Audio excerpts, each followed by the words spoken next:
Vendredi 19 août dernier, tout le quartier de Gonzagueville, dans les rayons du 24e arrondissement de police, était mélancolisé à la découverte du corps sans vie de Ange Latte, journaliste animatrice à Radio ATM, dans la commune de Port-Bouët. Que s'est-il réellement passé ce soir-là?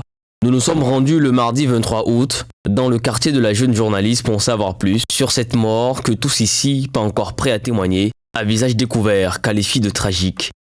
En effet, selon les voisins, le soir du drame, comme à son habitude, Ange s'enferme chez elle. Il n'y avait presque plus personne dans la cour, sauf l'une des voisines qui, ayant entendu des bruits en provenance de chez la victime, a voulu s'enquérir de ce qui se passait.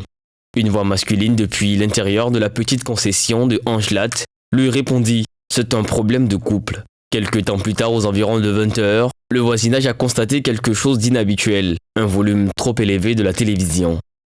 En effet, Ange Latte ne les avait jamais habitués à un tel vacarme. Les voisins ont donc commis une fillette pour en savoir davantage. C'est le retour de la fillette informant que la victime était endormie, ce qui va susciter des craintes et inciter le voisinage à vérifier. Ils découvrent Ange dans un état déjà critique. Plusieurs tentatives pour essayer de la réanimer, mais en vain. La journaliste de 28 ans avait déjà rendu l'âme. La jeune dame était seulement habillée d'une culotte et d'un soutien-gorge. Selon les témoins arrivés en premier dans la petite pièce, elle présentait des signes de strangulation. Après le quartier de la victime, nous nous sommes rendus dans sa famille. C'est une mère inconsolable que nous avons retrouvée. De toutes ses larmes, elle pleure la disparition brusque de sa fille qu'elle appelait affectueusement ma copine. Ange n'avait qu'un et un seul petit ami que nous tous nous connaissons. Selon elle, cela faisait 2 ans que sa fille était en relation avec le dénommé Kouyaté Adama. Ce compagnon présenté comme un homme très jaloux serait-il impliqué dans la mort de la jeune femme? Selon la mère de Ange, la relation entre les deux tourtereaux n'était plus au beau fixe.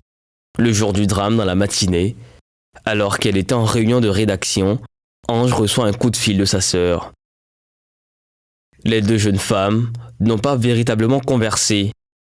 Mais aux environs de 22h, la sœur de la jeune journaliste reçoit un appel téléphonique de Kouyaté Adama. Elle n'avait pas trouvé nécessaire d'y répondre, pensant que c'était pour faire une autre scène de jalousie, comme il en a l'habitude à l'égard de sa sœur. Au deuxième coup de fil, elle décroche et c'est un Kouyaté Adama pleurant à chaudes larmes. Elle lui demande ce qui lui mettait dans un tel état émotionnel.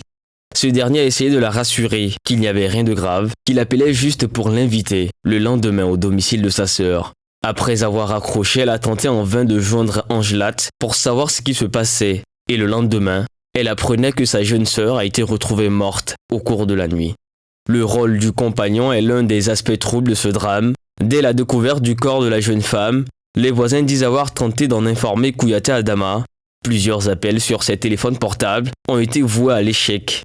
Et là, le voile s'épaissit, puisque l'amant de la jeune journaliste, qui aurait déclaré le décès de sa copine à la police et aurait engagé la procédure d'enlèvement du corps sans en avoir informé sa belle famille, qui jusqu'à présent dit n'avoir pas encore vu le corps de son enfant. Tout en soulignant que le principe de la présomption d'innocence vaut le cas d'espèce, relevons que la police nationale a interpellé le sieur Kouyaté Adama, commerçant âgé de 56 ans, présenté comme le compagnon de Ange Latte. Il a été conduit ce mercredi 24 août 2022 devant le parquet d'Abidjan.